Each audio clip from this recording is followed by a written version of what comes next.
perhaps the most infamous arc in esports deal history, IndyCar has finally signed the proper papers to return it and the Dallara IR18 to iRacing. It's been nearly 2 years since the scream of twin turbocharged V6 engines have rung out on a SYM TV broadcast, and tonight they're back again. With that infamous arc finally completed, what better place to bring them back than a track with an arch in the horizon? The Gateway Arch in St. Louis is just visible beyond the concrete confines of Worldwide Technology Raceway, and the Catalyst 317 Indy Elite Series is back. Welcome to Madison, Illinois for a 150-lap race into the sunset. And yes, IndyCar is back to iRacing and to SYM TV with the Catalyst 317 Indy Elite Series round number 11. Kyle Heyer joined by Finian D'Acuna. Finian, this has been a day that we've been waiting for a very long time, and we finally get it here on February 4th, 2024, date that should live forever because it's back.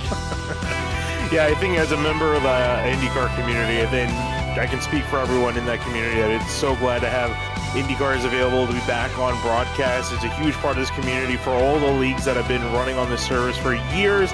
And again, this is one of the best cars on iRacing. The way it drives, the way it races, it attracts drivers from all different forms of racing to come to tackle this car. And we have some of the best drivers in the Indy Elite Series. I'm glad to see them back on SYM TV and get to show what they can do, and especially here at a challenging track like Gateway. Yeah, I mean, the more things change, the more they stay the same. 26 drivers here tonight, and the vast majority of them, almost all of them, are very familiar names from series past. It's been just about a year and 10 months that we pointed out since the last time that we broadcast one of these races, and there are more of these to come as well. Perhaps not the full season with the unexpected announcement, but there is more racing coming from the Catalyst 317 Indy Elite Series here on SYM TV. Qualifying is just about to begin. We'll head down to the racetrack in just a moment. Note the weather, though. It is relatively warm, but cloudy, so we'll see how things progress as the night moves on, as we're just after 3 p.m. here this afternoon in Madison, Illinois. And we'll head down to the racetrack. It's been a long time since we've seen these IR18s ripping around an oval, nonetheless, Gateway. So this track, Finian, you're familiar with it from stock car things and from watching IES here in the past. This is a challenging racetrack. Everything happens very, very quickly, and surviving 150 laps is just as key as winning this race. Yeah, I mean, you got quick lap times around here, 25 seconds a lap, and these cars fly around here, especially in turns 3 and 4. But turns 1 and 2 is going to be the tricky part, because 3 and 4, see, guys can really carry a huge amount of speed running the outside lane.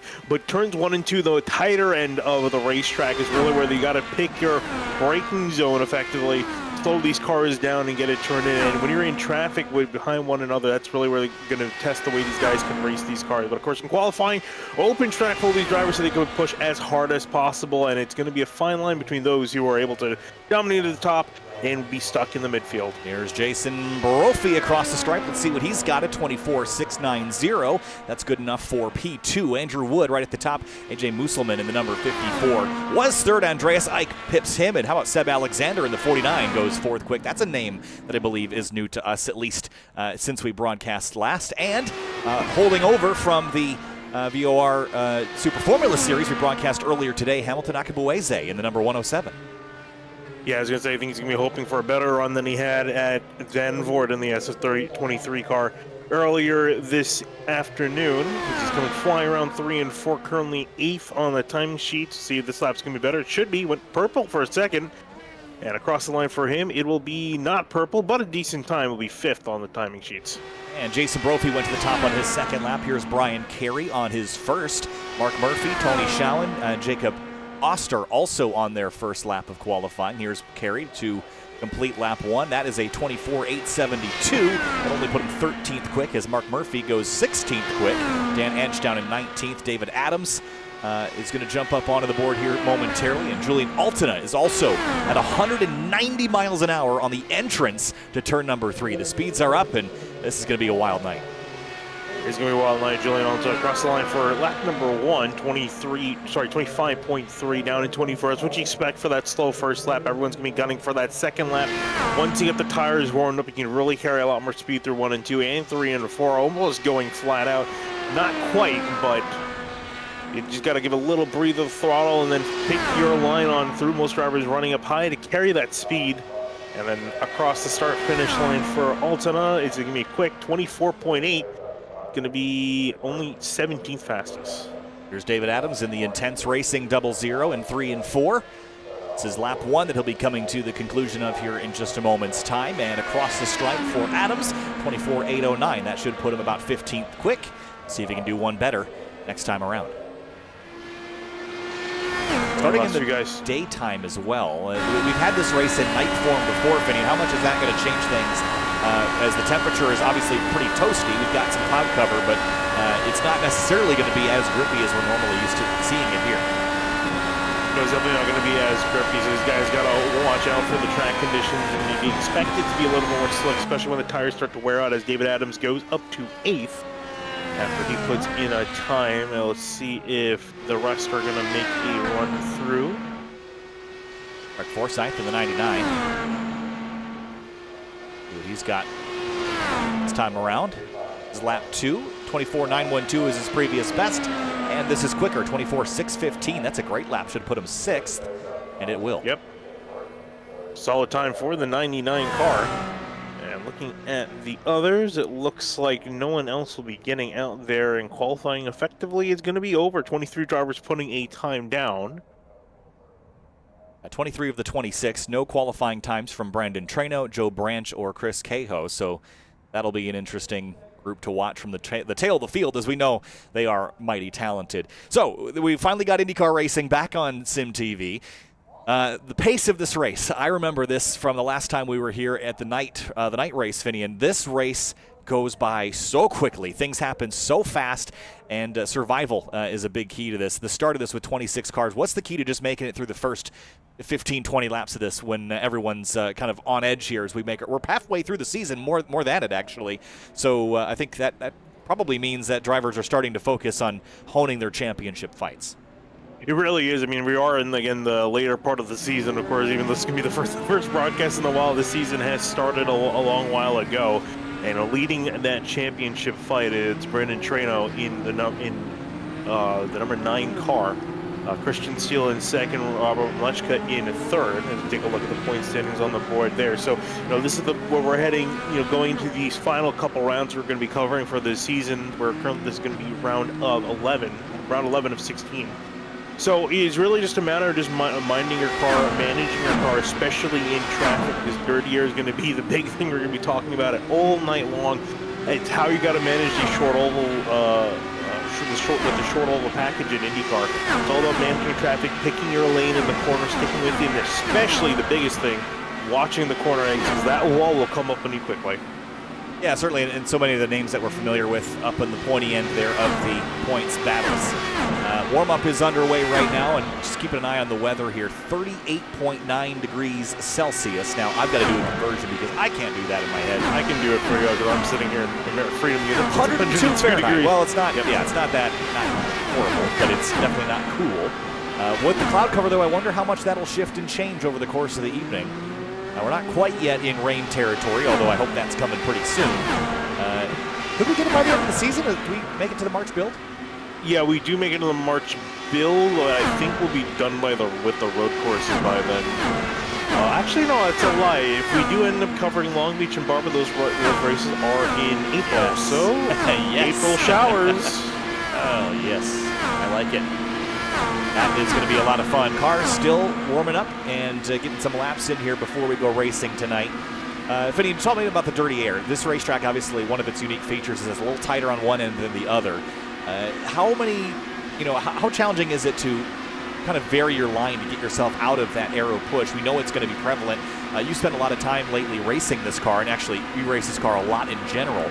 So how do you avoid the dirty air at a place like this when it can get pretty narrow as far as the racing line is concerned? Yeah, I mean, you're all just a matter of, deciding which you want to focus on, your exit or your entry. Trying to pick a different line, trying to just really guess what the competitor ahead of you is going to do, because that's part of it too. Where you think they're going to run a high line, low line, then maybe trying to see if you can get out of that. If you can maybe move mid-corner, that you can try to do that. Also, the big tool that these guys are going to have to play with is the in-car adjustments. They can play with the front anti-roll bar and rear anti-roll bar to help the car rotate more through the corner, and of course the weight jacker is also going to be a big tool for these drivers. Again, that's going to come with its trade-off and benefit, especially with the weight jacker. You're focusing on wear on the right front tire or the right rear tire, and if you go in either direction too far, you're going to be either you're facing severe understeer, severe oversteer by the end of the run. So it's a whole bunch of management for these drivers. You're going to be playing with the steering wheel. There's a whole bunch of jokes. There's a million buttons on these steering wheels nowadays, but it's all tools for the drivers to use, especially for a long race like this. Yeah, for those that aren't familiar with the Catalyst 317 Indy Elite Series, this is a series that uses open setups, and that allows you to have all the tools in the car, you can make those adjustments throughout the course of the run to adjust. And what that creates is an incredibly competitive environment as far as the setup construction goes. And you're going to use those tools that you mentioned, Finian, to just hone the car over the course of the race. I don't think there's a whole lot of drivers coming into this without a setup dialed, but they're going to have to dial it as the track gets away from what they dialed it for. It's a constant chase throughout the evening, especially as the track rubbers up. And who knows, how the oval refresh has affected these cars as well. Yeah. That's kind of a big question mark for us, since we haven't done a broadcast of IndyCar oval racing since that whole thing has happened.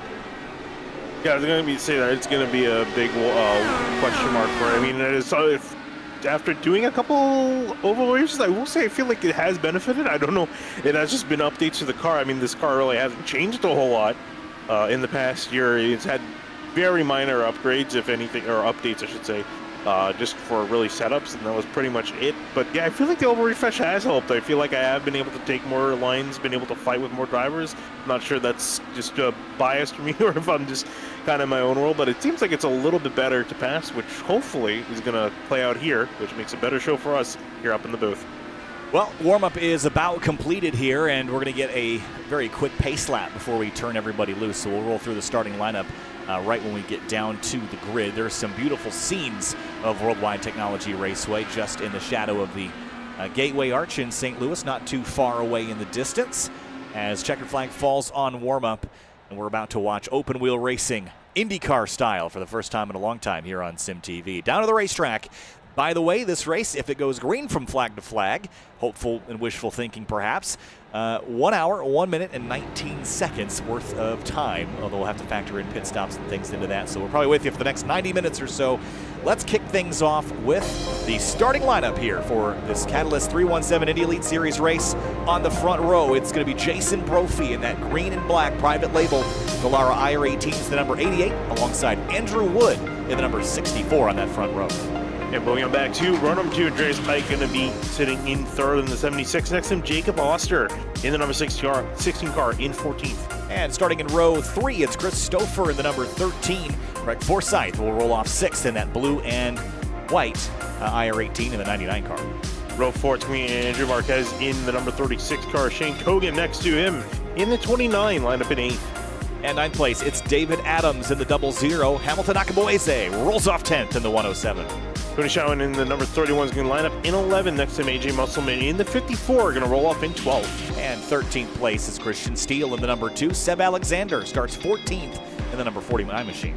Back in 15th is going to be Joshua Tucker in the number 44 in 15. Mark Murphy lined up in the 69 car in 16th. And 17th place is Dan Ench in the number 22. Brian Carey rolls off 18th in the number 79. Julian Alta is going to be rolling off in the number 11 in 19. That's Rashad Craig in 21 car in 20th. And 21st place, Alex Ball in the 12. And Jesper Orman in the 53 starts 22nd. John Christian is going to be rolling off in 23rd in the 67 car. Next to Brandon Trano in the number 9. Your points leader all the way back in 24th. He's going to have a long night ahead of him. Yeah, Chris Cahill starts 25th in the number 57. And Joe Branch is going to bring up the rear of the field in the number 28 car. That's your starting lineup here for the Catalyst 317 Indy Elite Series race, the Gateway 150, 150 laps. And his car rolls through turns 3 and 4. This is a high-paced race, a high-paced racetrack. It's about to get real intense here. You always forget how fast these things are in an oval environment, especially after doing stock cars so many times. Pace car makes the hard left onto pit lane. IndyCar racing is back on iRacing. It's back on SYM TV, and Jason Brophy brings us to the green flag here at Gateway.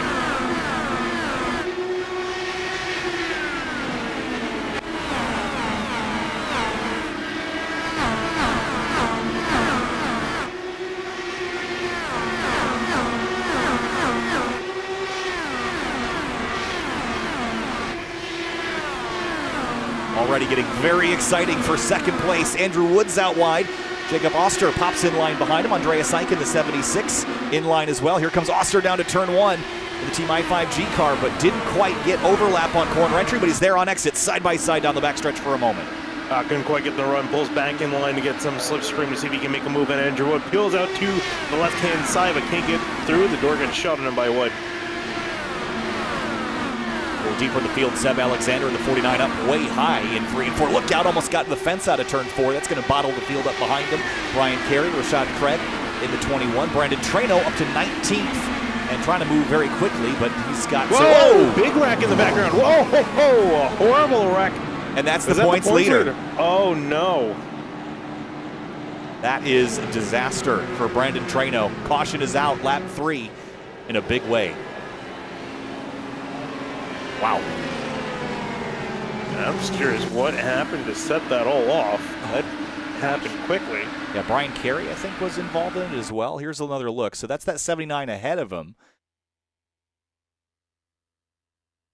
It's the 49 of Seb Alexander. And they just get tangled. And holy cow, look at the launch that car took. Yeah, he really caught some air there on flying up into the catch fence. It's a huge amount of damage to all 3 cars, effectively retiring all 3. Yeah, just gets in here. Man, that's just tough. Things happen so quickly here. Brian Carey just going along for the ride there, unfortunately.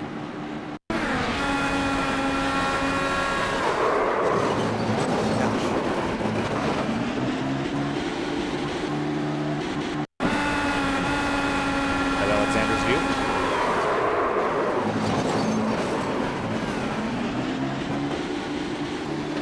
That was ugly.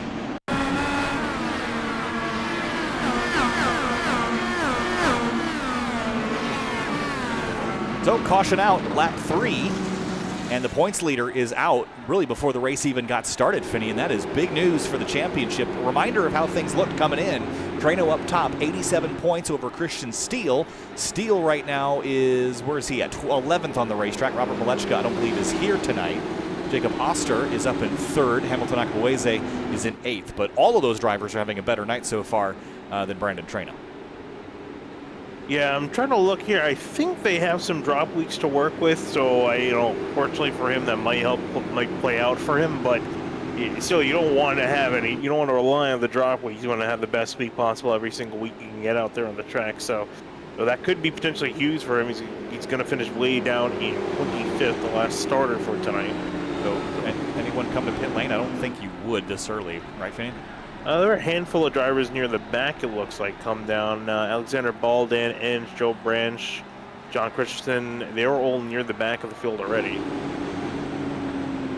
They already made their pit stop while we were watching some replays.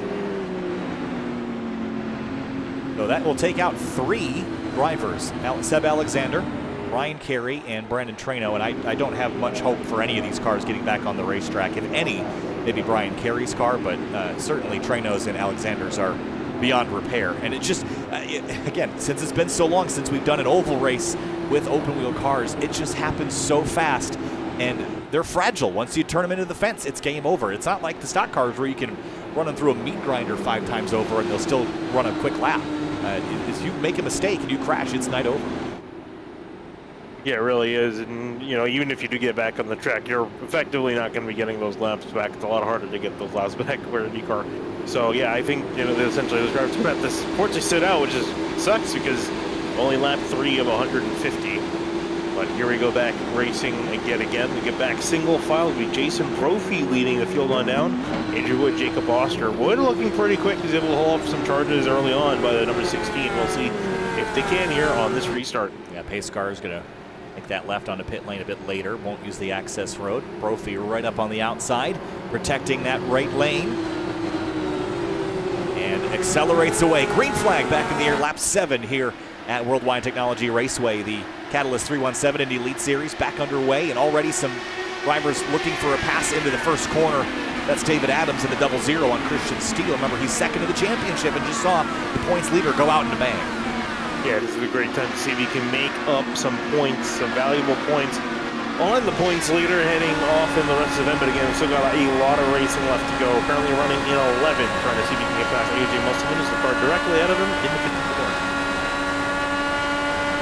think a lot of drivers would just be happy to get some laps in at this stage and just feel out what their car is going to do as the night changes, as the sun gets a bit lower in the sky. Andrew Wood looking very quick, though, as you pointed out. Jason Brophy leads the way, but hasn't been able to break away. And here's Stouffer for 5th down here at 3 and 4. Gets cut off, though. Andreas Ike came down in front of him, got some dirt air, had to back out of it. So Craig Forsyth, whether or not that was planned, is going to benefit from that from Andreas Ike. Back Boise in the 107, facing Shane Coogan in the 29.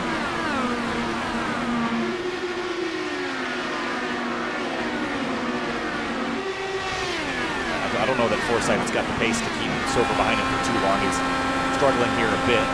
Stouffer riding a bit of a higher lane to get some clean air on the nose, and now he's going to, I thought he was going to poke to the inside, but he's being quite patient here. Yeah, I thought he was too. He had a decent run, but backed off of it. I think decided to see if he can get a better run out of turn 2, but looking further back. AJ Musselman exchanging positions with David Adams. Adams up into 11th. He'll get the spot. Meanwhile, back up Chris Stouffer. Forsyth again in turn 3, and huge wash for Stouffer on the inside again. Has to back off of it. Yeah, it breeds frustration. I mean, we're calling back the previous races here. You can launch an attack so many times that it just feels like every single one you do is going to fail. Just over and over and over and over again. But what else can you do? You have to fight. So give it a go and launch it down the inside. But more often than not, you understeer, you lose a spot, and then you're down a spot after you try to gain one. So Stouffer now under fire from Shane Coogan.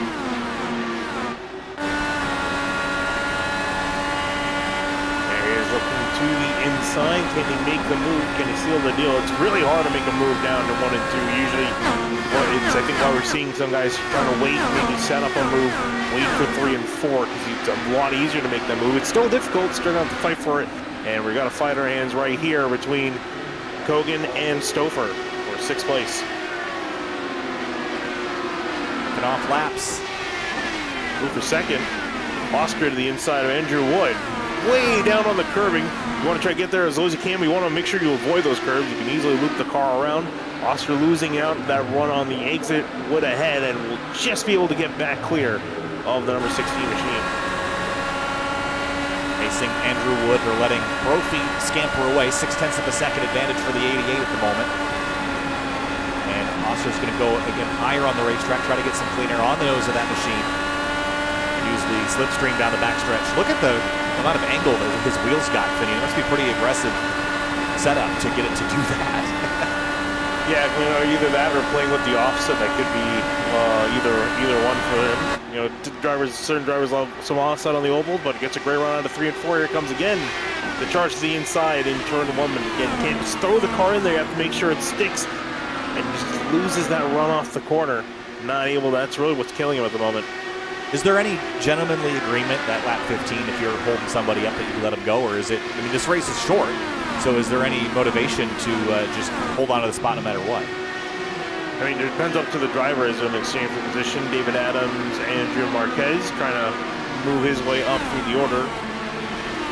David Adams will keep an eye on back around the outside, but I mean, it's a give and take between these drivers. You know, if you're on your own strategy, you know, in your own race, willing to let drivers on by. Some are, some aren't. Well, Andrew Wood absolutely not letting caution. Oscar by, and caution is out for Jesper Orman on the middle of the back straightaway of all places. Yeah, that's a weird one. Curious to look at this replay and see what happened. It's not normally where we see a wreck. Gets tangled up here. Oh, he's going to understeer into the wall, bounce off, and then contact from behind. Dan Ensta got into the back of him. I think just washed up the hill, and I don't think Ench tried to miss him. He tried, yeah.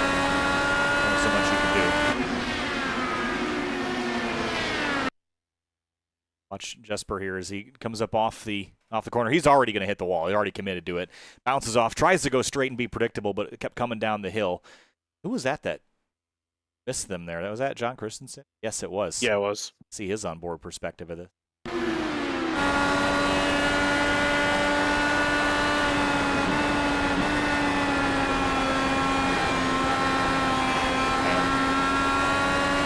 That'll wake you up. So, all that aside, caution 2.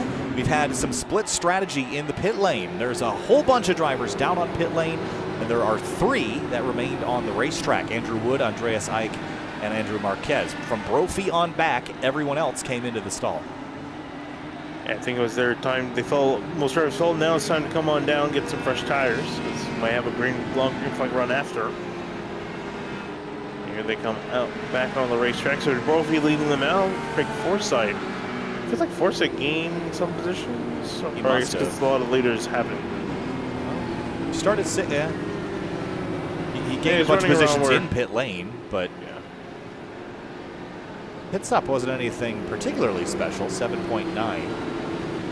2 7.8s in there, and 1 8.5 for Jacob Oster. That didn't go as well as I think he hoped. No, it didn't, and he'll be back in 6th. But, I mean, he does have those 4 fresh tires to work with, so we'll see if it's going to be beneficial to these drivers. As far as tire sets are concerned, these drivers, apparently they have unlimited sets. Oh, you got him. Go get him. Yeah. So, time being, looks like Jesper Orman is still on the road, has some wings replaced. It looks like Dan Edge has done the same. We saw the front of that car come apart in a couple places after contact with the 53. So that keeps us with only 3 drivers out, the aforementioned Alexander Carey and Trano. Everyone else is running on the lead lap, so we should get back rolling here pretty shortly and turn them back loose.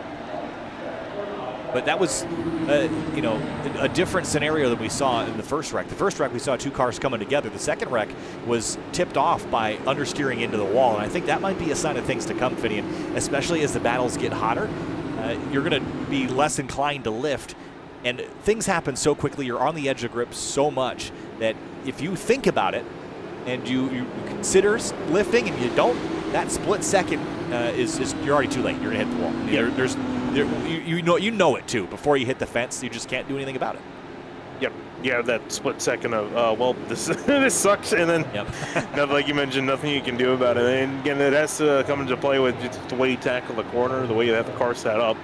It's a whole dynamic situation, because depending on how tight you enter the corner, you're gonna if you arc you take to the corner, if you end up squashing out too much, or also with traffic ahead of you, you have to all consider those factors in, because like you said, the split second you're in and out of the corner within a couple seconds, so you're making those decisions on the fly, and sometimes it doesn't work out. But 1 to green here. Lights are off on the safety car, so Andrew Wood will be your race leader. Andreas Eich and Andrew, a lot of A&D names up at the front right now, and then Jason Brophy will restart 4th. He's the first driver on some fresh Firestones. See what those are worth. We'll see how it's going to be working. If he's going to be able, I don't even think he's going to be charging through the field. That being said, though, really the big thing with the tires, it gives you more mobility, especially in tighter turns like turns 1 and 2. It can give you some more options to work with. And we know that Brophy is pretty quick, so we'll see if he can execute here with those fresh tires. See what he can do starting in 4th. Yeah, what's the track position worth, though, for Andrew, Andreas, and Andrew? That's the ultimate question. Are 20-lap old tires and track position better than brand new tires and loss of track position? Here we go, green flag back in the air. Andrew Wood fires up and away. Lap 20 is complete, and the front 3 break away pretty quickly. It looks like Brophy's holding back that rest of the group there. We'll see if they charge through the middle of 1 and 2. I think he's trying to wait to get the tires warmed up. Remember, they got fresh, cold tires off the pit lane. The others have slightly warmer tires. Give them a lap or 2 and start coming back. That being said, Craig Forsyth taking advantage of the situation. Almost looking up the inside, but then gets a big washout behind Brophy out of turn 4. And they're now under attack potential from Jacob Oster. If he wants to make a move, there he goes, looking to the inside. Can he execute? And keep it down nice and tighty to that inside line. But Forsyth going to get the run off the corner. Oh, he taps the wall just a little bit on the exit of 2. Yeah, that was that's a scary moment. Any more than that, you'd be bouncing off of it and have a situation like we had previously. Here's Christopher on Jacob Oster for 6th place. No dice, has to bail out. Behind him, Shane Cogan in the 29. Hamilton Akabuezi in the 107. And in the background, Joe Branch up to 17th place after starting at the tail. Got Rashad Craig just ahead of him in that green 21 car. Yeah, I think they're all just kind of feeling the car out. Well, that's going to be the big thing early on, just trying to get the car dusted and see how it falls in line. Now see how it is with the fresher rubber.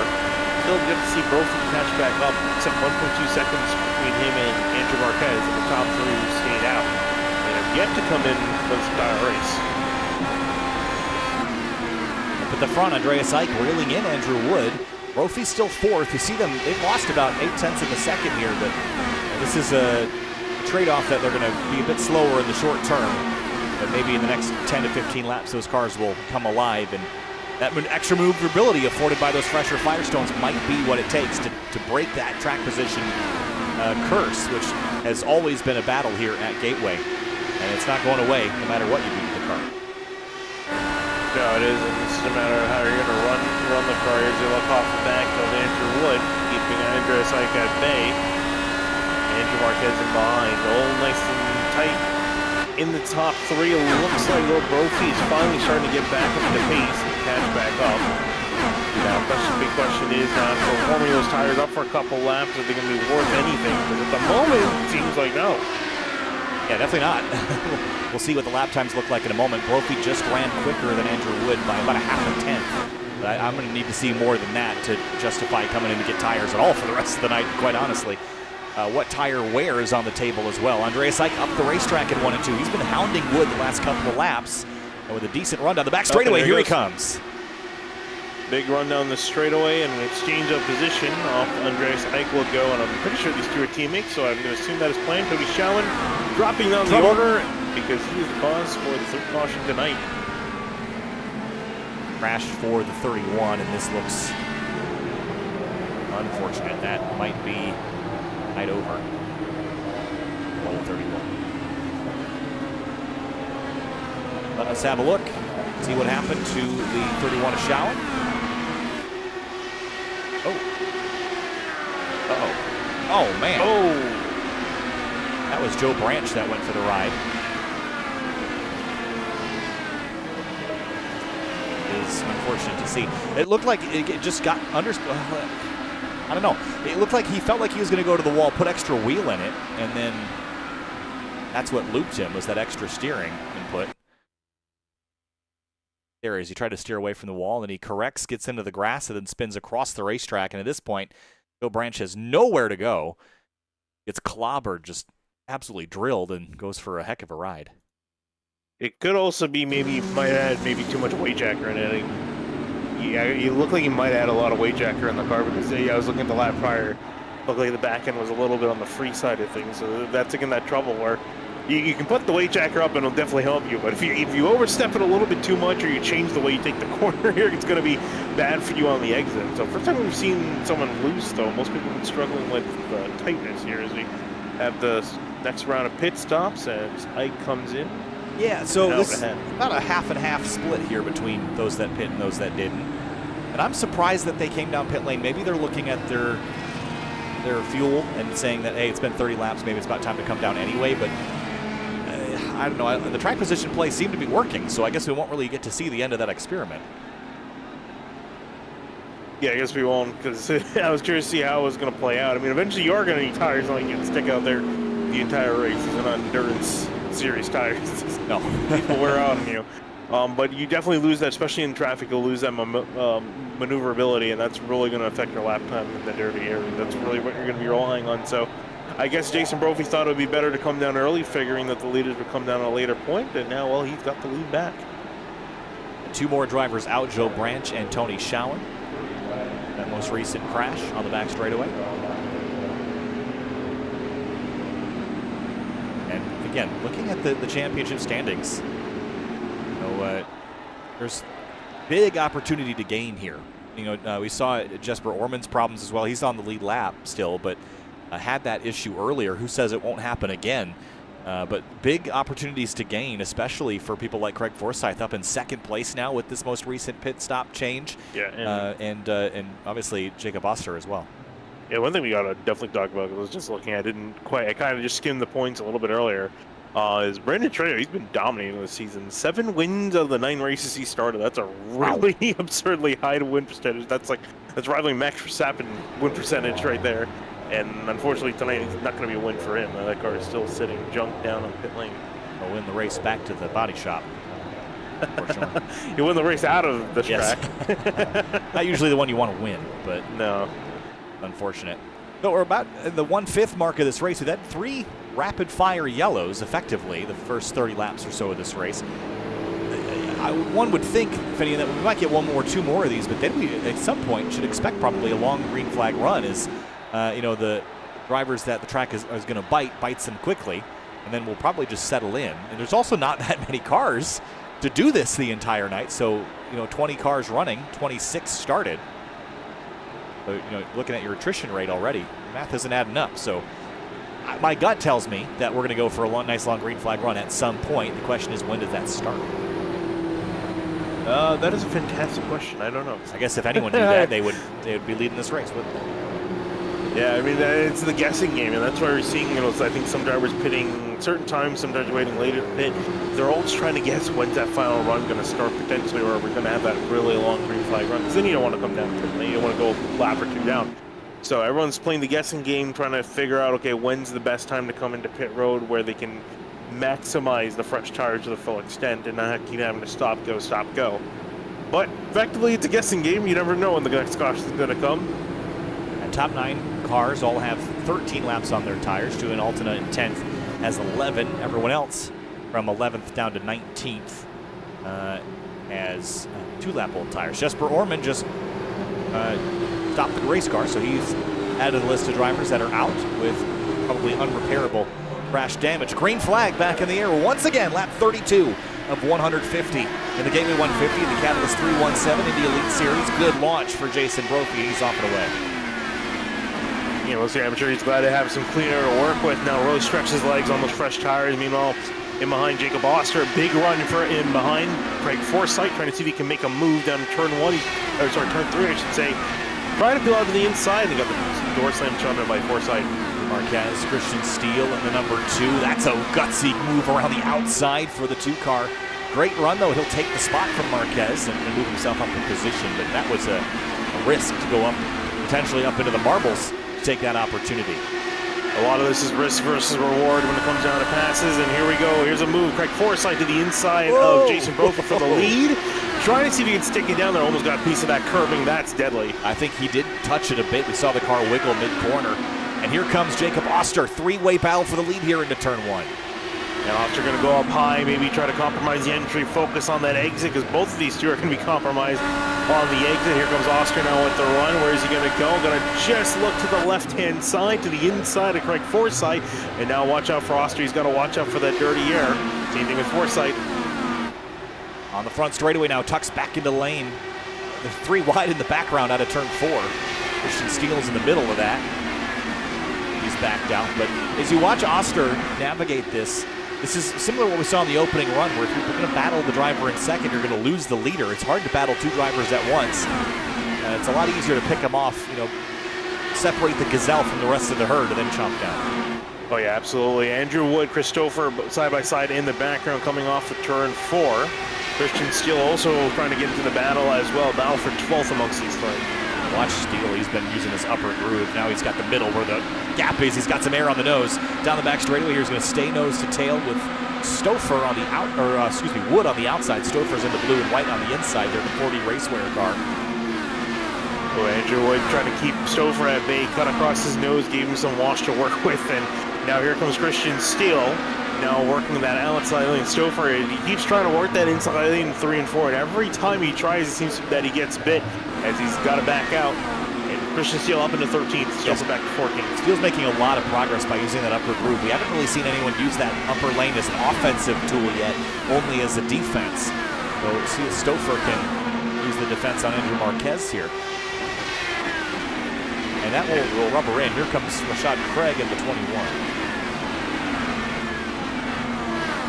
Trying to make some moves. Saw Joshua Tucker on the inside, AJ Musselman further up the order, back out of it. Battle for 7th place amongst those 2 drivers. Looking off laps, Andreas Eich, and just ahead, David Adams and Akabuezi battling for 5th place. Akabuezi having to back onto the corner, was trying to push it, see if he came back to Adams, but Adams going to successfully move that car up into the top 5. And he will continue on his charge, trying to see if he can catch Kogan up ahead. Meanwhile, further back, Andreas Ike duking out Julian Altena. Altena working around the outside. Get that run, and will just stay ahead of that 76.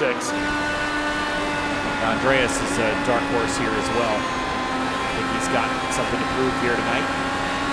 But the outside lane, and for second, Oster past Forsyth. That was quick. That was quick, not over yet though. Forsyth's going to be right in behind him on the front straightaway. I don't know if he'll have enough to get a toe to make a move, but he is definitely in hot pursuit of that 16th. If he wants that spot back, here's a replay of what happened. Yeah, it just comes off of turn 2 with a big run. Maybe there was a concede there from Forsyth. Maybe could have thrown defense on him, but he didn't, and he'll drop the third. There's still a lot of racing left in this race. We've got over 100 laps left to go, so I think again it comes down to that give and take. How hard are you going to be willing to fight for that spot? Especially in a bigger picture, if they fight more and more, Bogey's going to break further and further away. Yeah, well, maybe that's exactly the goal. They see the 88 starting to scamper off, so why not trade locomotives and see which one can haul the train a bit faster down the rails? Is a bit of a stack up here behind Altena and Andrew Wood and Dofer back at it here. And Ike looking to his outside, just offset of his right rear wheel.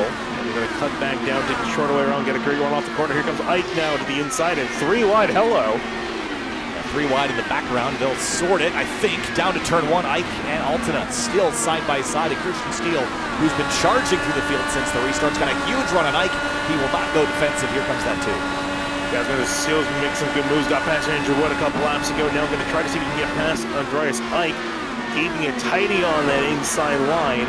And almost tried to slam the door shut on Ike, but he had too much of a run, had to back off, and here comes Ike back on the charge, now high in turns 1 and 2. Yeah, Ike was the leading car on those fresher tires, but if Steele can complete this pass on him, it would become the 2 car that's the highest running on the fresher of the Firestones in the field.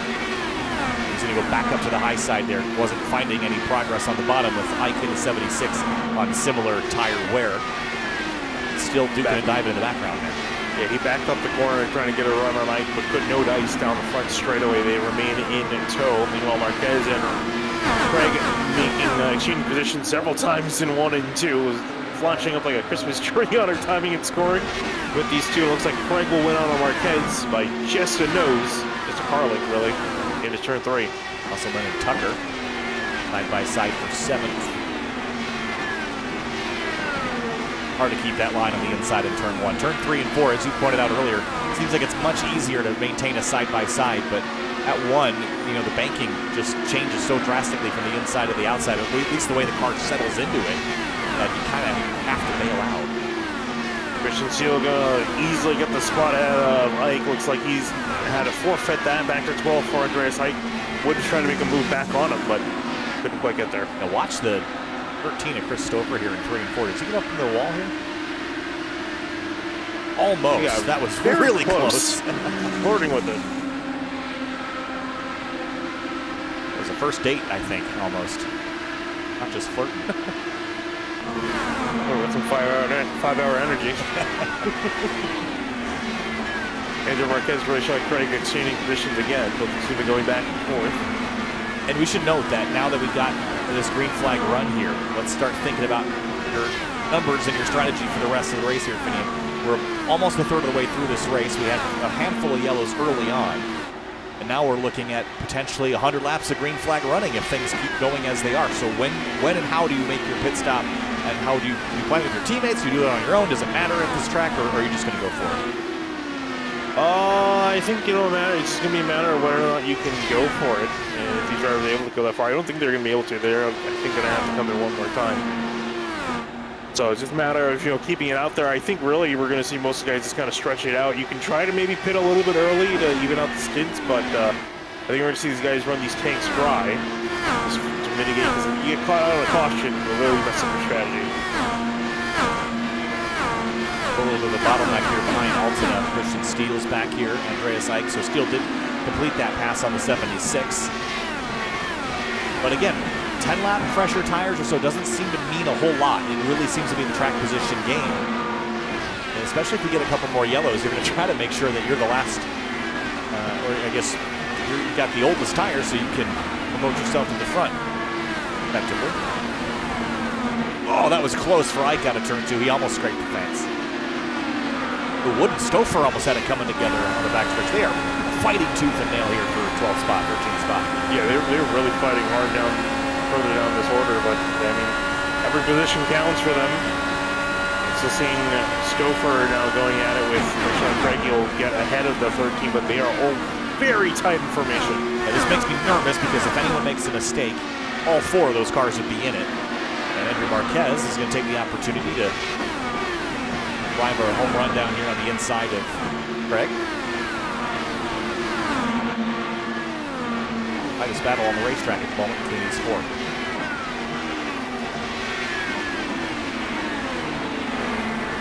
Will sort itself out for now as Craig got very close to the rear wheels of Christopher. Uncomfortably close. Marquez will find some patience back here, I think. This is a pretty fierce fight considering there's only 3 drivers on the racetrack behind this group. They are fighting really hard. And for third, oh no, Craig Forsyth. Oh, he's back. All right. Whew. Yeah, it was showing him on pit lane for a moment. It freaked me out. Yeah, he's having quite a bit of inner issues. It looks like it's stabilized for now. I passed Wood for 12th.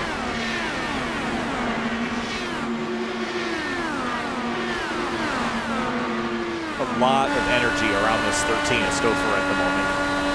Not sure where it's coming from, if it's emanating from the 13 or if it's all the drivers around him, but there's a bit of a tornado back here for about 12 to 15. Yeah, it's not been the best of starts after starting up in 5th. He's dropped down to 14th. He's trying to see if he can get up there and get back up to the front. It's good. It's going to be a long, tedious process, especially when people keep throwing to his inside. And now Wood and Ike are side by side, and in behind, Craig was able to get ahead of Stouffer. Stouffer going to look back down the inside and behind. Actually gives up on that as Wood and Ike are still side by side. Ike going to fly around the outside. He will finally get past. Well, he was already past. It was Wood on offense again, but it wasn't able to complete. Now he's going to go to the high side. Rashad Craig's going to try the bottom. Didn't work. Oh, Stouffer's got Andrew Marquez. This 13 is going the wrong direction. Yeah, really starting to look like it as Stouffer just can't seem to catch a break. Every time he seems to stay having some speed, he ends up getting past and put even further down that order. So it's not clicking at the moment for the number 13. Looking for the 88 though. 1.7 out front. And looking very calm, cool, and collected, and continues to run some of the best laps on the racetrack. Left side of your screen. Last lap, 25.097. And nobody went faster than that. One battle that's starting to brew near the front is battle for third. Craig Forsyth, Shane Kogan, and David Adams all getting closer together, but this is the closest battle still on the track. If these guys can't get enough of one another, here's Craig and Wood going at it. Craig going to try to throw it harder on that outside. He's been loving that lane and will get the spot doing so. Again, it seems like that upper groove, we see it more used defensively than offensively, but just like Christian Steele, Craig was able to use that in an offensive way, go up to the outside and drive around somebody instead of trying on the bottom. Now, that might be because the driver ahead of him didn't think he could get the car up there, so didn't bother to protect it. But it seems like that's the move, is to get up top above somebody, and then you can kind of pinch him down. But to get there in the first place is half the battle. Yeah, it really does, because it inhibits the run off the corner. That's where you can really stretch your legs. Then on the straightaway, use your better run off the corner to make the pass. So I think after seeing some of these guys doing, it really depends again on how you set up on this car, because with an open setup, there are many ways you can tackle this track, and it's going to really play out on how we see these drivers race each other. Musselman down on pit lane. Scheduled stop here, Finney. 42 laps on the fuel. Yeah, it's looking. I was a bit surprised myself. I was looking about 40 laps on fuel. I was just taking a look at an estimate, and I didn't even believe that was right, but I think it's looking to be that way. So I think we're going to see quite a few of the drivers that stayed out there are going to be coming down. I mean, we did have a few caution laps, keep that in mind. So I think with the next 5-10 laps, we're going to see more and more drivers coming out of pit lane. Yeah, so basically everybody back to 8th is in that scenario here. And an idea, left-hand side of the screen, laps in the stint, 44 for the top 8 cars. Those are all kind of on the same strategy. Alternate can be chunked in that as well. The first that is on the fresher set of tires is Christian Steele. Of course, fresh is a relative term. Those tires are getting quite long in the tooth as well. Andrew Wood and Craig, wow, they are really no contact. And a piece of bodywork went flying. I think it was green. I didn't see a piece of bodywork fly on my screen, but they did make some contact. There. Looked like it didn't actually come disconnected, but contact from Rashad Craig to drivers in front. Trophy coming on down. And the race leaders in. And more, a lot more with them. David Adams, Hamilton Akadwezi. Yeah, so it's looking like just about over 40 laps is going to be what these guys can do on a tank of fuel. That almost seems too short. I mean, I know we are running slightly smaller tanks, 80% fuel here tonight for these drivers, but a little bit quicker than I thought they were going to be coming in. And more. Altina and Mark Murphy are coming on in. So 40 laps from here puts you at lap 105 or so. And then another 40 laps close. puts you at 145. So, well, Jacob Oster's on lap 47. That makes me less nervous, but here he comes. Yeah, I think it's going to be some of these drivers are going to see try to stretch this out. I think they know they're going to be a little bit tight on fuel. And again, another thing that these drivers can play with, there are fuel mappings. Yeah. Several fuel mappings you can play with. I was going to ask, is that something that you would play with, or would you prefer just to lift and coast and that sort of thing?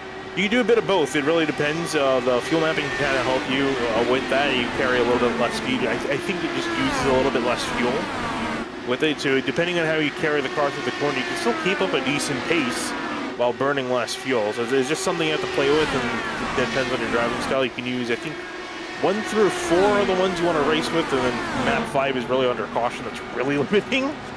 6 and 7 for the road courses. So you can be playing with it. It's helped me save a lot of gas and helped me save fuel for some races. So it's definitely worth playing with for some of these drivers. Laps clicking away right now. Christian Steele leads the way.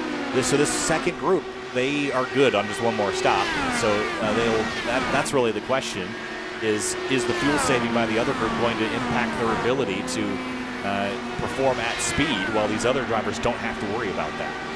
That's going to be the big thing, and I guess that was worth the trade-off to come in extra time under that last caution. And again, it was all a guessing game whether or not that final run to the end was going to start going. We're finally on that long run, and it looks like for the guys that stayed out in the previous, or the guys that came in, I should say, under that previous caution, they're going to be the winners here. Mark Murphy's down in 16th in a battle.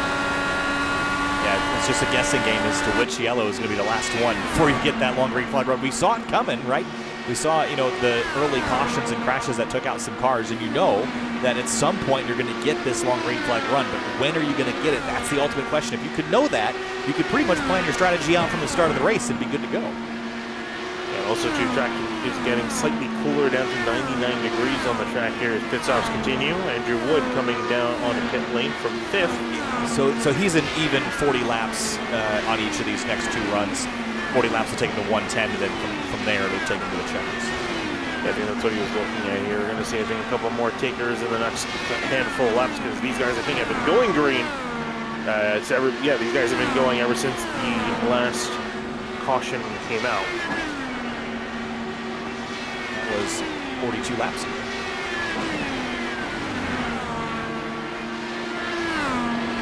To continue on with Christian Steele now the leader. Andreas Ike riding in second. Like in the 76, he's had some pretty decent pace today. But so has this 2. We saw the offensive driving right after the caution was over and we went back to green. This 2 car was absolutely sailing, making up time in speed here. So on a late race restart, I'm taking this 2 as a pick. Yeah, Christopher, talking about him, he was struggling earlier on in the run. It seemed like he's getting passed by a lot of drivers. Well, it's looking like he might play out for him here. I think that's why he was letting people on pass, because he knew he had a better strategy as far as the fuel is concerned. Here comes Christian Steele surrendering the lead, along with Christopher in behind. Lock up there for Steele on the entrance to pit lane. Andrew Marquez is going to follow down, and so does Ball. He's down there. Andreas Ike takes the lead, 44 laps on his tank of fuel, and he is down in the pit box. So that should only leave us nobody. Everyone's done. So it's just going to recycle, but the leader is going to be Jason Brophy by about, let's see, 1 second over Jacob Oster. Ooh. Jason Brophy, actually want to replay on him going to turn 1. There's something interesting on the audio. Don't know if he'll do it in 3 and 4. It's not, but I heard what you were hearing.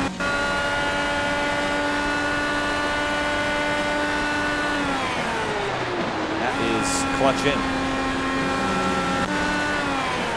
And again. Yeah, as you come back live, perfect timing. So that's just showing you what the other group of drivers, their situation is.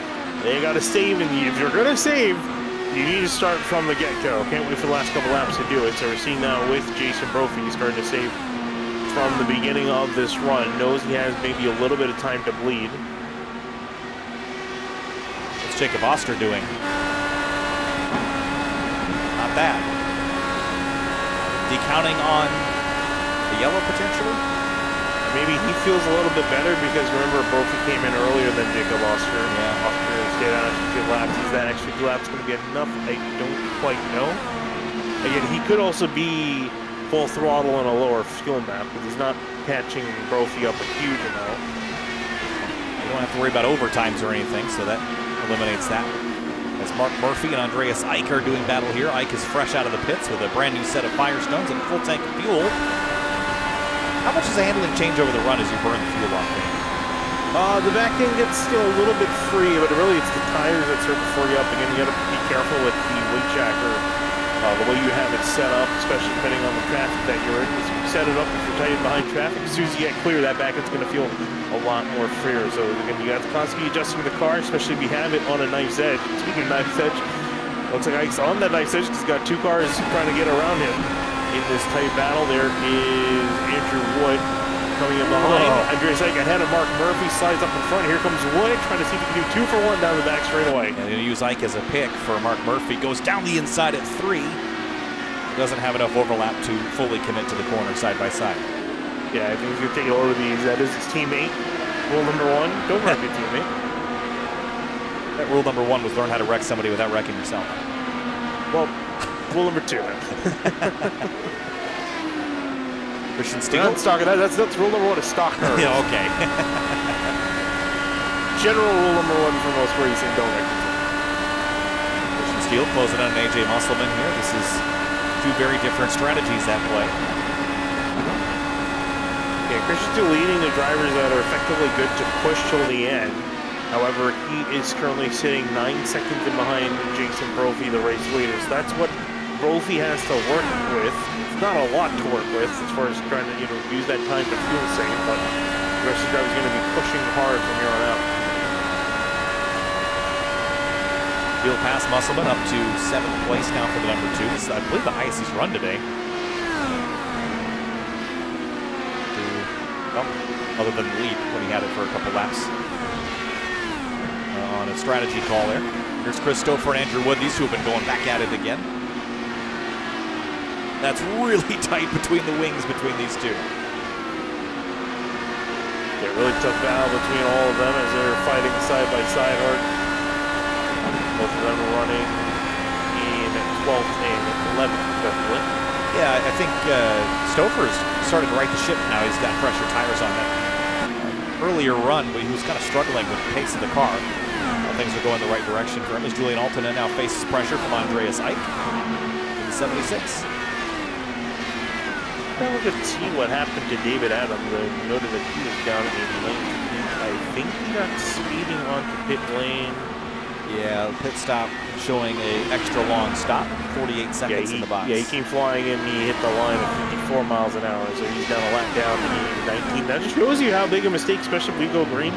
From here to the end, he's going to be suffering with that, but he's got some guys on the lead lapping behind him. Notably Andreas Eich, hoping to get around him, keep his 9th place. Julian also is trying to pursue back at him, so he's got some older big push, and here comes Wood. Wood's trying to work through that inside, but Altona's got the slipstream and is going to throw a block on Wood. Ooh, that was a little naughty there. Wood will have to try that one again, but Stouffer almost takes him 3 wide. He's going to dive up the inside at turn 1. What a battle this is. Is Stouffer willing to put it, be a little bit more aggressive because he knows he's got fresher tires than Altona. But Altona will win out of that exchange just by being on that outside lane, getting that run off the quarter. They read the traffic pretty well.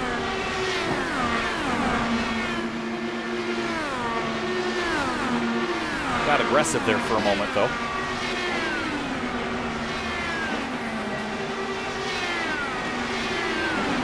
Stouffer up again, way on the outside. He's going to try to jam the nose up on the exit of turn 2. He does not. Now to the bottom on the back straightaway. Battle for 10th. The switch over is you have a drag race down that back straightaway. Now here goes Wood. Starting out with Stouffer to the inside of Altona. Can he get in front? He will just barely be able to. Here comes Altona. Does he have a run down the straightaway? That might be all 11 had. Altona will back off. So Stouffer back up into 10th place. All the while up front, it's still Jason Brophy leading by 0.8 of a second over Jacob Oster. And laps are just clicking away. And Brophy's still fuel saving. Yeah, not surprised. He's got quite a bit to work with. Jacob Oster, he's been also sitting in behind. I wouldn't be surprised if Oster is kind of also taking it easy just because he's got to tail off the slipstream of the 88 and make him do most of the legwork. Wood on the bottom there. Yeah, Ench, by the way, remember he was involved in that wreck a bit earlier in the night. He's up to 15th. Still on the lead lap, just trying to make it through the night and snag some points. That's all it's about. You're just trying to stay out there, make the best out of a bad day in the office, and so far, not too bad, running at 15th, still up 2 spots from where he started. So Andrew Marquez now closing on Altona, who seems to be fading a bit. This one won't even really look like much of a contest, at least on the straightaway. Let's see what Marquez got in turn 3. You would say on the timing sheet that he should have it, but no. Not able to get that done because Altona got that run off the corner. That might have been able to help the 11 clear. The clear offer to turn 1 and 2. We're going to get that wide line. He's going to turn down the racetrack, throttle up. Altona's a little wide at the exit of turn 2. Down the backstretch. Marquez has got a big run. I don't think he's close enough to go for the lunge. He's going to go to the top side here. I like this move. Throttle up and go the long way around. He's way up high. Yeah, I was going to say, you want to go high? Not that high. Went a little bit offline. He got a decent enough run down the straightaway. I don't know if he's going to have enough overall to make it work in 1 and 2. Ooh, that's tight. Oh, Altona, he might have gotten the fence. He got really close to the fence. He stayed off it, but that was those tight quarters right there. There's 60 laps to go as Jason Brophy crosses the stripe. And we're probably within 20 laps, 15 laps or so of making it to the end on fuel. Yeah, it's going to be the big question mark now is have the other drivers saved enough fuel to be able to make it to the end? Well, considering Brophy was still saving, let's ride on board and see if he still is. He must not be confident because he's been saving for 20 laps. He's, I guess, trying to save as much as he can because, again, they come in that really early. And I guess he does not feel, like you mentioned, just doesn't feel confident he's saving enough. So he's trying to save up as much as possible. Marquez have another lunge here in Altona. Andreas Eike is on Musselman for 8th, and he makes that pass to quite easy. Musselman's going to cross him over on exit. What a great run for the 54. He was a fantastic run. Unfortunately, Eike will stay ahead. And we'll move on to 8th place. Altona and Marquez still fighting here for 11th. Jacob Oster in 2nd is slowly chewing into Brophy's advantage. 0.6 at the moment. Steering offset is significant, but see if it pays off for Team I5G at the end of this thing. We're about 10 laps until your pit window for most of the cars. And then comes the ultimate run to the end. You can't play the track position game anymore. Yellows are, we haven't had one in what feels like 100 laps. Really only been about 60, but I don't know, you can't count on it, Finian, so you better have a fast horse if you want to win this race. You really do, and you just have to hope they got the strategy right and you're able to make it. You don't want to make that extra pit stop if you don't have to. Looking at Jason Brophy, pit on lap 64. Ideally, you want to pit on lap 70. So we've got that about 6 laps worth of saving as Christian Steele's in a hot battle. Now this is a battle with Shane Cogan. He's now looking at the inside, couldn't quite stick it there, so Stu will wrap around the outside and pull on a 5th. Tell you what, that number 2 is, I think, one to watch. Freshest tires of anyone in the top 5, so he's on the, I would say, the advantageous strategy at this stage of the race. And he's continuing to make really good laps, matching or going quicker than the race leader.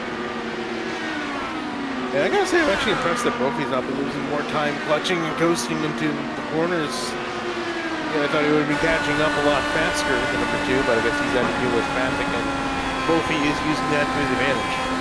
Marquez trying to set Altona up out of turn 1. Saw him run high, then run down the hill to the bottom of the track. And then build the run for what? He's going to try to sneak up the outside again. But Altona's defense is really stout tonight.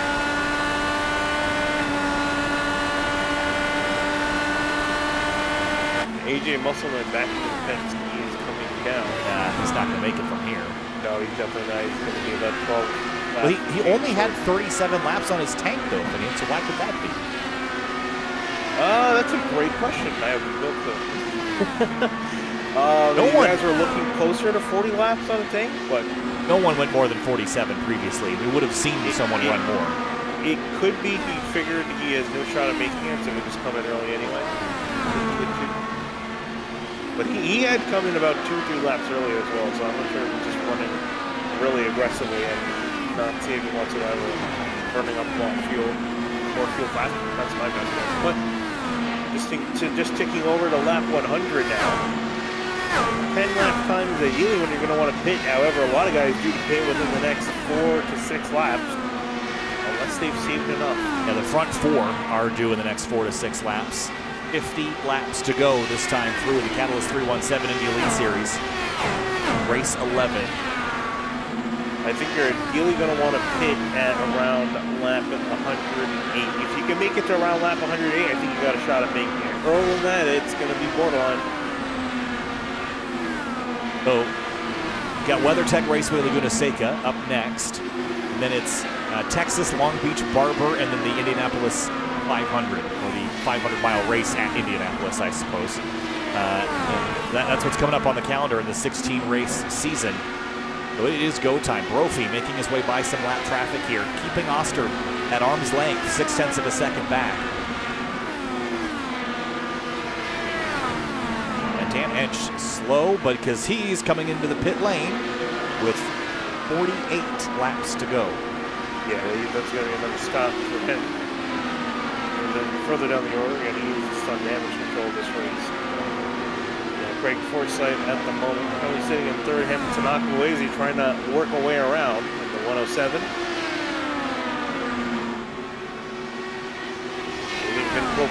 Makes a last second dive on the pits, Akawazy. Yeah, he's diving in, and here he comes. And it locks up. We want to be easy on those lockups, which is good. But he is also going to be short. 46. We saw some drivers go 47 on the previous run, but it was with a lot of saving, I think. And caution. Saving and caution laps. Yeah. So I think with saving, might be able to go 45 lap, maybe. Brophy's still saving fuel. I mean, hey, he can't afford to not save fuel, right? If he's able to save enough, he should be able to make it. 45 laps to go this time through. Brophy is on lap 42 of his stint now.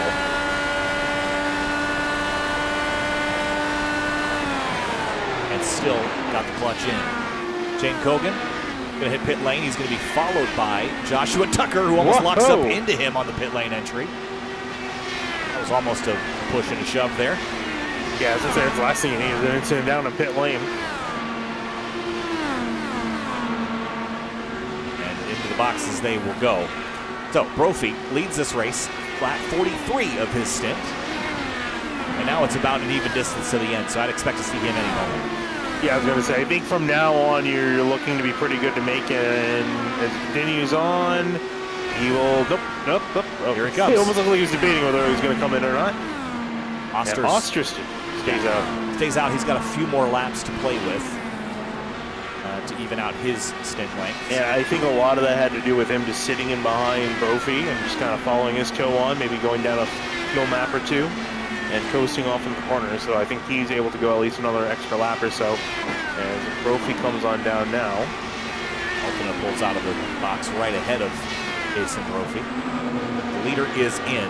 So Oster is cycling to be the lead, but now my question is, what does Christian Steele do? He's way back as far as track position is concerned, but he is not in any danger of running out of fuel if he can wait a few more laps, which he is going to.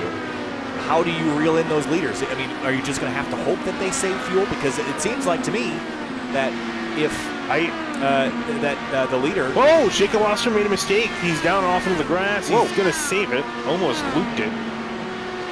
It's going to cost him some time, though. Was that a mistake, or did he realize he needed to get to pit lane? Oh, right here. No, I was going to say it was definitely a mistake, unless he wanted to take the rally cost configuration. No, I thought he might have come down off the banking because of this angle here. But he makes it into the box. So my point is that Jason Brophy had to save a lot of fuel to make the run the distance that he did before. He's going to have to do that again. Christian Steele doesn't have to save anything. I would argue Jacob Oster also doesn't really have to save anything either, but he did make that mistake, so that might cost him the time he would have made it, been able to make up. About 4 seconds difference between those two on the racetrack as far as time was concerned prior to this last pit stop sequence. So here comes Brophy out. Jacob Oster is just now getting passed out of turn 2. There's Brophy and there's Oster on the right-hand side, that dark green car. Sufficiently confusing at the moment because half field's a lap down as everyone gets cycled back around.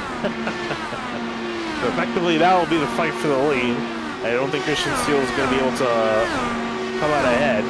Actually, he's due to be coming into the next couple laps. But now, curious to see what Jason Brophy's onboard sounds like. He's in the draft here with Andreas Eich in the 76, who's just ahead of him.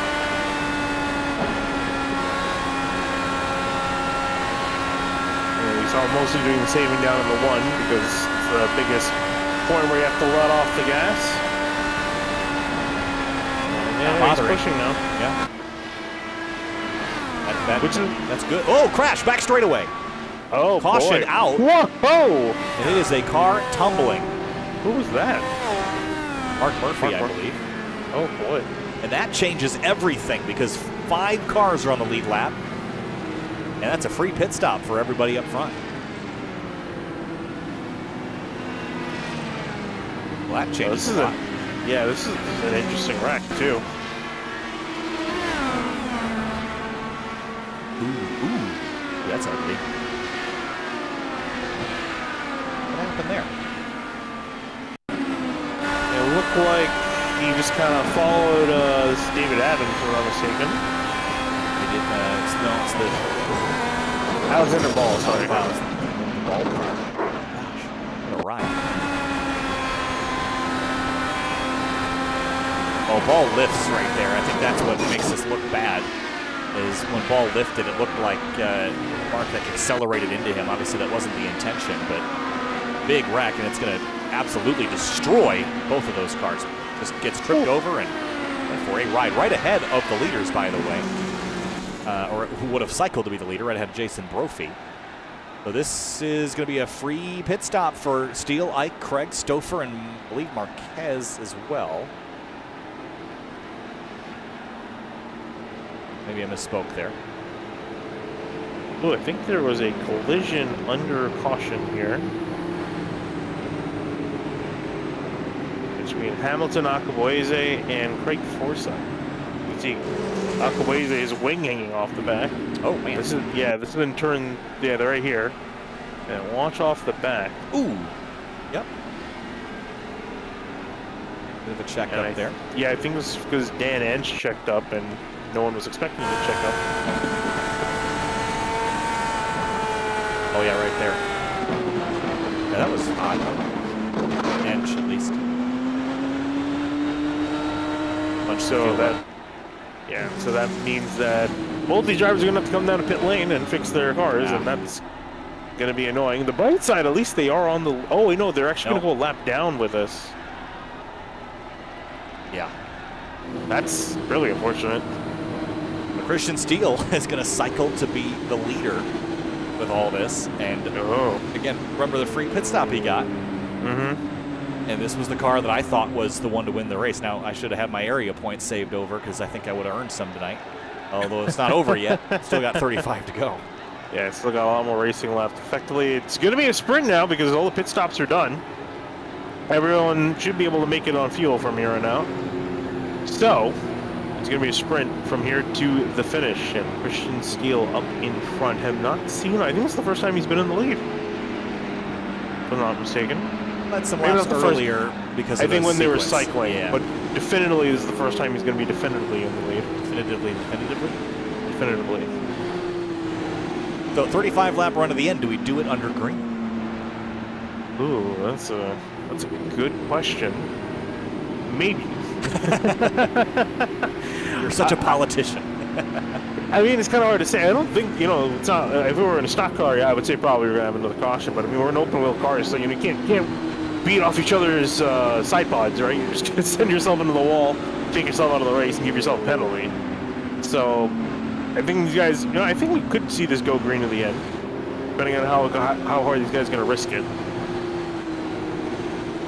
Christian Steele, Andreas Eich, Rashad Craig are your top three. Christopher is fourth. This really gave Christopher a new lease on life. This race was not going well for him. It wasn't going. It wasn't terrible. It just wasn't going great. Now he'll restart fourth. Yeah, now he's going to be leading a long train of cars doing a wave around. Might see the caution extended here. We'll see. Almost like we went back green already.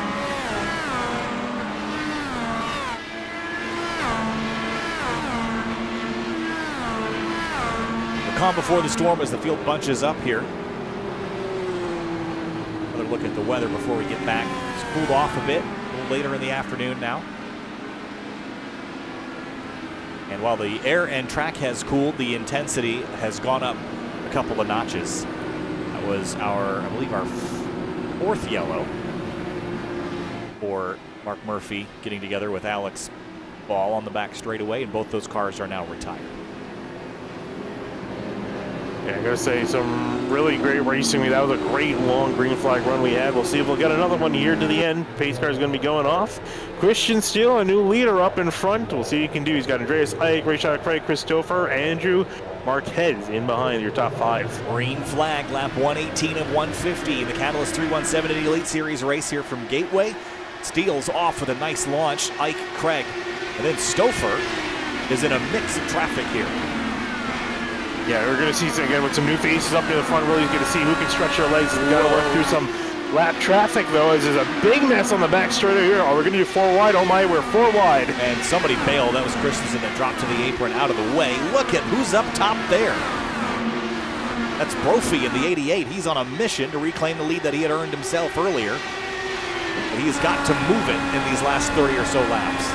Yeah, Christian's got to serve a black flag he received under green, so that's why he went down into the pits. But Brophy now out there and on a charge, like you mentioned, a man on a mission, trying to make up for what he feels should be his. Slide up the racetrack. Yeah, Akabueze, that car is struggling with something. Not sure what it is. He was a bit loose in 3 and 4 and up on top. One less car that Brophy has to contend with now, but still has to make passes on all these cars ahead. Christopher is the next on the chopping block. Brophy's got a big run here to the inside, coming to 30 laps to go this time through. Brophy's going to sail down the inside here at 3, but Stouffer is not going to let him go.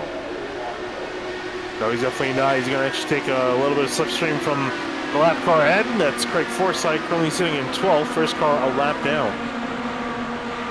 Brophy's got to be just steaming under the helmet right now. With such a dominant race, had led almost 85 laps of this race, and now is buried in 5th with not really much opportunity to move forward in these last 30 laps. He's got to get the move on.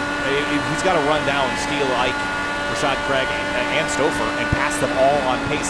There's no strategy involved here. They're all in the same tires effectively. So, actually, Brophy's on slightly older tires because he just took the wave around and didn't come back in. Yeah. Slightly older, not too terribly older, but definitely a little bit of wear on them. Yeah, here comes Stouffer to the inside. We'll see if Forsyth will let him on through. Looks like he's going to be willing to. We'll see if he gives Brophy the same respect, I guess is the best word to look for. No. Maybe not. Oh, no, he is. He backed off. All right, there we go. Give Brophy an opportunity to squeak on by. Jacob Oster's not too far behind. He's got Andrew Marquez right up the rear wing. Approaching 25 laps to go, just behind Musselman and Altena for 10th.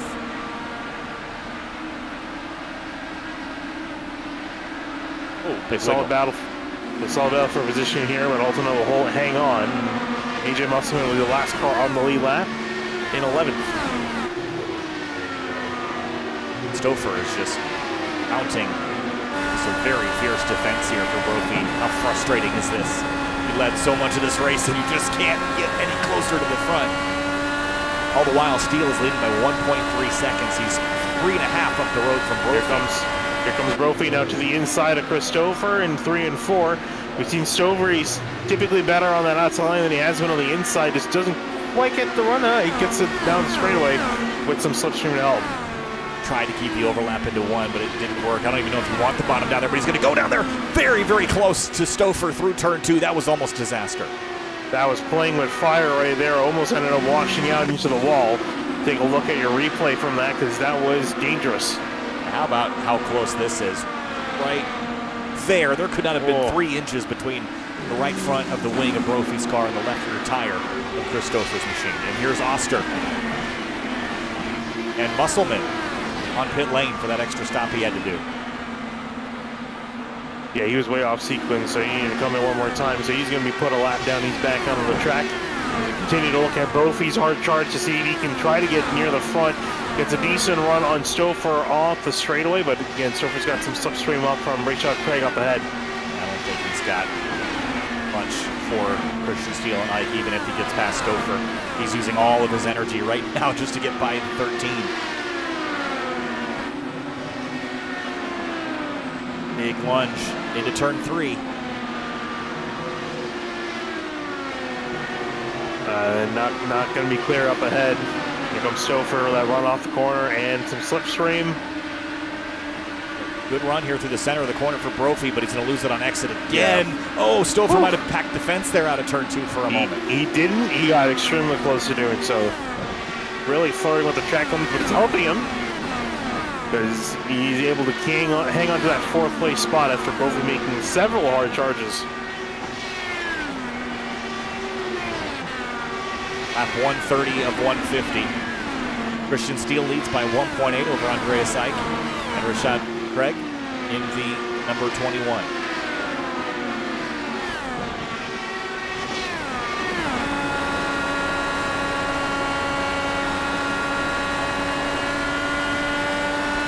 Still looking at that inside. I feel like he needs to start looking at that outside. I mean, it's easier said than done in 3 and 4, because the inside just is not working for him. Yeah, you got to change something up. I mean, how many times can you do the same thing over and over again and expect a different result? It's just so challenging. Go to the outside of a car that continue. Oh, he's going to dive in there. That was really gutsy. He wants this spot badly. 20 laps to go and counting down. He can't get it, though. I think he just wished that the 21 wasn't up ahead. That is what he seems to get on that front straightaway, just broken up by Stouffer being saved by some slipstream. However, Stouffer a big mess up in turn 2. Here comes Brophy on the comeback. That's what he needed. I think he can clear him down here if he takes a big lunge. He will do just that. He's got to slide up. He's got to slide up the hill, and he will. Stouffer, here comes that run back off the corner. He does not pursue it. So Brophy definitively in 4th. But now he's got a long way to go to get to the leaders. He's only got about 6/10 to catch up to Rashad Craig, but it's then 2 seconds further to Andreas Ike and 2 seconds beyond that to Christian Steele. Well, he's already catching immediately back up to Rayshad Craig, and Craig doesn't have anyone really to help him up ahead, doing any sort of slipstream down the straightaway, so Brophy might, keyword is might, be able to get past him with quick work. Podium would be a consolation prize, but I think he'd rather have it than not. Craig's struggling out of turn 2. Yeah, he's struggling. Brophy's car, actually, got to say, is handling really well through traffic compared to some of the other cars out there. And again, I just imagine that's how he built that car for the setup. Meanwhile, behind, Oster versus Stouffer. Now, Oster having to deal with the same fight that he had to deal with, that Brophy had to deal with. It's going to be... Oh, that's really tough. Almost contact out of turn 2 as Stouffer fends him off. Both of them were sideways off the corner, fighting hard for that. Meanwhile, up ahead, Jason Brophy going to throw it to the inside in 3 and 4 and will easily get past Rayshad Craig, who I think is not willing to put up a fight, because I think he's going to try to see if he can follow the coattails of Jason Brophy to drag him away from everyone else. Yeah. Let's see what he's got. Jason Brophy was just the fastest car on the racetrack last time by in traffic, of all places. You mentioned building a setup for traffic. I feel like you'd be foolish almost not to at a track like this. You know that you're going to get stuck behind someone in aero watch. So if you can design to that, you're going to be in a really good position. Oster still fighting Stouffer here for 5th place. Yeah, not quite able to get done. He's had a lot of side-by-side with him, but just again, nothing to definitively push him past the mark. And he's still stuck in behind him. Good run, but not enough. Dan Ench on pit lane.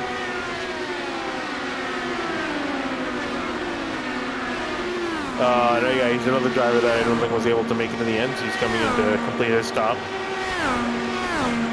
Jason Brophy again was quicker than both Andreas Ike and Christian Steele, but not by very much. It was only a fraction of a tenth of a second.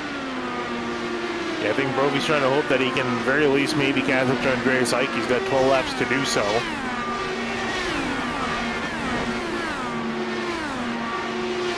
As he really started to head down low on the lap counter. Yeah, and Stouffer continues to hold off Oster. He's doing a great job on defense, I must say. Done everything right. Ooh. Does tap at the wall? Look like it. Yeah, I think so. You never really be too sure with these cars because they get up against it and off of it so fast. Well, we got the new damage model as well, so that's, I think, definitely helping things compared to the old damage model that would have dented the wheels. And here comes Oster, going to throw it up the inside. That could work. Oh, contact. And took off half of Stouffer's wing. Wow. Well, he had to get it done, and he did it. Looks like the wing back? is... Oh, it's back. Yeah. Went off of my screen, so that's good for Stouffer. Yeah, he really committed to the bit here, didn't Oster? He knew he had to do it right here, right now, or it wasn't going to happen. Throws it down in there, uses up Stouffer, and that will make a driver very upset. But you got to do what you got to do, right? Yeah, I mean, just Stouffer's going to go to the admins after that and think, well, what's that? Yeah.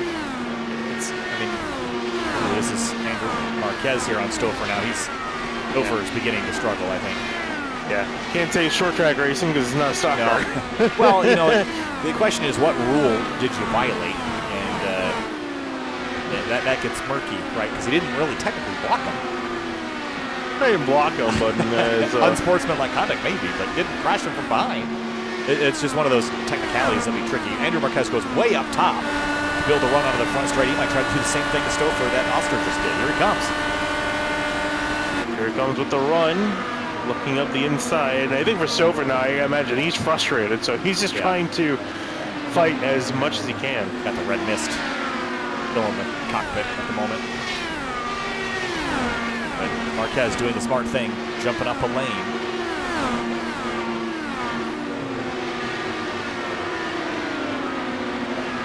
Running out of laps, only a couple minutes left in this race. Brophy's run down Ike, he's 8/10 back, but I think it takes longer than laps to make a successful run here, so unless Ike makes it easy for him, it's going to be hard to steal second.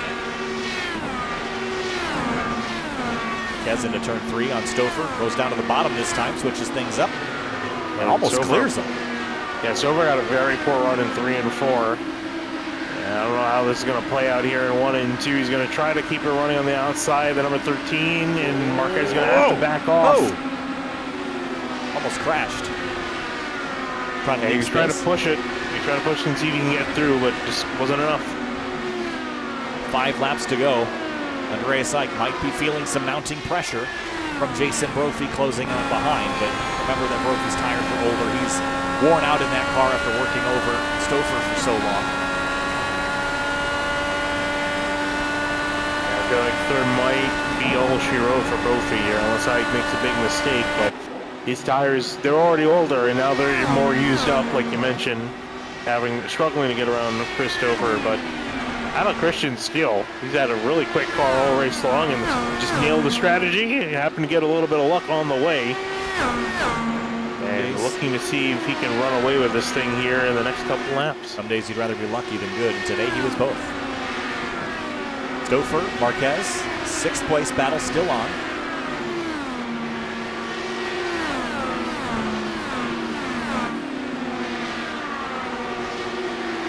Brophy tried to reel in Ike a bit more there, but wasn't able to keep that gap down as low as 4/10. And looking at Christian Steele, I think he's going to be happy with this one. He's finished second 3 times this season and finished third another 2. So he's finished on the podium quite a few times. Never been on that top step. He can hang on for just a couple more laps. He will be on there as you look at this battle down the order. Yeah, again, this is still Stouffer and Marquez. And I imagine a lot of those seconds and thirds were to Brandon Treno. Probably, yes. And Treno out on lap 3 of this race. As these two battle, Christian Steele's coming off of turn 4. White flag in the air.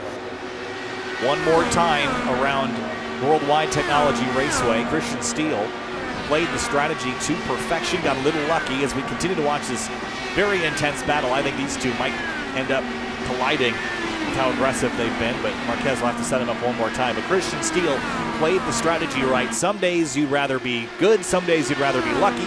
Today, Christian Steele was both checkered flag and gateway in the Catalyst 317 Indy Elite Series. Round 11 goes to Christian Steele in the number 2 Team i5G car. Solid job for him. Andreas Ike in second, Brophy back in third. I'm sure he's going to be annoyed with the way that caution came out because that threw him off strategy and a chance to win. But he'll be back in third. I think a decent result for him. Rashad Craig and Jacob Oster rounding out your top 5. Christian Steele winding it down, and this is going to feel really good. I'm sure definitely couldn't wait to burn it down this season. After finishing second and third so many times, he's had a very consistent season. He's finished in the top 5 8 times, top 10 9 times out of the 10 races they've had, and now finally it'll be P1 for him. Well, celebrations in order for Team i5G after that one. And Jason Brophy, you got to feel for him. He dominated that race until the strategy kind of undid it for him. But here's Christian Steele burning it down here in Madison, Illinois, and just in the shadow of the Gateway Arch. Bounce the back end off the fence. That's final pass tag. And again, here's a look at the points coming into the evening. Christian Steele was second in the points to Brandon Treno. Treno finished 25th, and Steele maxed it out almost. Well done. Have a look at our race results here. Christian Steele does the job there at the top of the order. Andreas Ike second quick in that number 76. Jason Brophy comes home in third. Again, I think he'll be a little bit disappointed in that result, but it is a good points day nonetheless. Yeah, still a very, very good points day for Jason Brophy as he's going to finish out, round out that top 3. Rashad Craig, a solid race for him, came up with that another driver that really benefited from the strategy. Up into 4th, Jacob Oster 5th, Stouffer, Marquez, Kogan, Tucker, and Julian Oltona rounding out the top 10. And looking down the field, Craig Forsyth 11th in that number 99. Hamilton Akabuezi managed to repair that damage that he got on that yellow flag with the 99. Conveniently, they finished nose to tail 11th and 12th. Andrew Wood down in 13th. I think he'll be a bit disappointed in how that panned out for him. And then a long list of cars that didn't make it to the checkers, Finian. A lot of crashes early on. Some that took out some top competitors in the championship. Yeah, I mean, we had a big crash. 3 cars taken out in the first, after lap 3.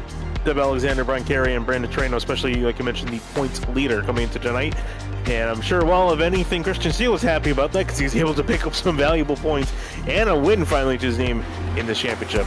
Yeah, certainly it's going to be good for Christian Steele to pick up one. We've got Jason Brophy standing by, so we'll chat with him here in just a moment's time. And did everything he could to snag the win tonight, but came up just short. Led nearly 85 laps, but came home in third. The strategy and the luck didn't go your way today, Jason, but still a solid points day. Take us through your night here battling at Gateway. We're racing for trophies here. This is only my second race of the season, so I won one at Iowa because of cautions. I lost one here, maybe. I don't know that I would have beaten Jacob. I think I had to save, an extra 2 laps of fuel on that last run. So it would have been a fine fight to the finish, but look, Iowa won one because of cautions here. I lose them. It happens. It's racing. So happy I could drive my way back up through there. Car, even with the little bit older tires, car was good. Discipline. It was a little bit sketchy at the start. Finally kind of figured it out about 40 to 50 laps into the run. I was really fighting the car being free, and the answer was just drive it harder. So it's always one of those, going too slow. But it felt great at the end. Just happy to bring it home third. Wish I could have gotten more, but overall good race. Entertaining to watch, Jason. Congratulations. P3 night in the 88 after leading 84 laps. Welcome back to SYM TV. Also, it's going to be back here for us as well. Good to have you back. All right, have a good night. You too. And our winner tonight, after finishing second, who knows how many times, and finishing third a number of times as well. The championship leader, Brendan Trano, crashed out early, but the runner-up in the championship as it stands was Christian Steele. Wins tonight. Sometimes you'd rather be lucky than good. Christian, tonight you were both. Take us through your evening and that lucky caution that gave you a free pit stop. I knew you drove away with it. Yeah, I didn't have a great qualifying run, so I just tried to go long on the pit stops and try and, be able to do the overcut every time around. And I knew that I was either going to get myself a little bit of clean air and just pass a few cars every pit cycle, or get lucky and get the caution. And, I think either way, I think we would have been competitive for a podium, but we just got lucky there and got the yellow at the right time and captured the lead. It seemed like your team's cars had maneuverability that others didn't. Right after that, about that third yellow, you were able to just claw through the field at a pace that no one else could do. How good was your car in traffic compared to everybody else? Because it seemed like most were getting just totally stuck in traffic. Yeah, it was really good. I mean, we also had to have a lot of people with the car. Like, my first few stints of practice this morning, I feel like I was having the same issues as everyone else. But, from there, I was just trying to be more aggressive with the adjustments, and I was able to find a really nice groove there. And at the same time, also just, trying to lift a little bit earlier into 3 and 4, and that helped save the tires a lot. So, I sacrificed a little bit of the speed at the start of the run, but I was able to kind of get under people and still make moves, 20 laps into the run. So it worked out. Christian, congratulations. Fun to watch and a great race. So enjoy that one, celebrate it, and that should be a good point stay for you as well with Brandon's troubles. So best of luck to you at the next round. We'll see you at WeatherTech Raceway Laguna Seca. Yeah, thanks, guys. Thank you. All right, Finian. Wow, that was a return to IndyCar racing if I've ever seen it. We knew this was coming. We knew Gateway is a challenging racetrack that can sometimes lead to disaster, but I thought we saw a pretty good race today with strategies playing out, some dramas, some contact, and big trouble for Brendan Trano. But he had a bit of a lead established from how good he's been doing, so maybe it's not all over quite yet. We've still got a long way to go in the championship, and we're headed to a road course up next. Yeah, I was going to say, really excited to see what the rest of the series has got. I mean, of course, these guys, I was expecting to have a pretty decent race. We've had some fantastic races in the past with the Indy Elite Series, and I think it's just showing we got some great stuff coming up ahead. Can't wait to see what these guys have in store for the rest of the season as we head to Laguna Seca, WeatherTech Raceway Laguna Seca, in the next coming weeks. Yeah, WeatherTech Raceway Laguna Seca on the West Coast. Salinas, California is our next stop. We're going to trade to Gateway Arch for the Seas of Monterey. We'll see you there in a few weeks. Kyle Heyer and Finian D'Cunha, so glad to be back on the Catalyst 317 Indy Elite Series, and we'll see you in Cali.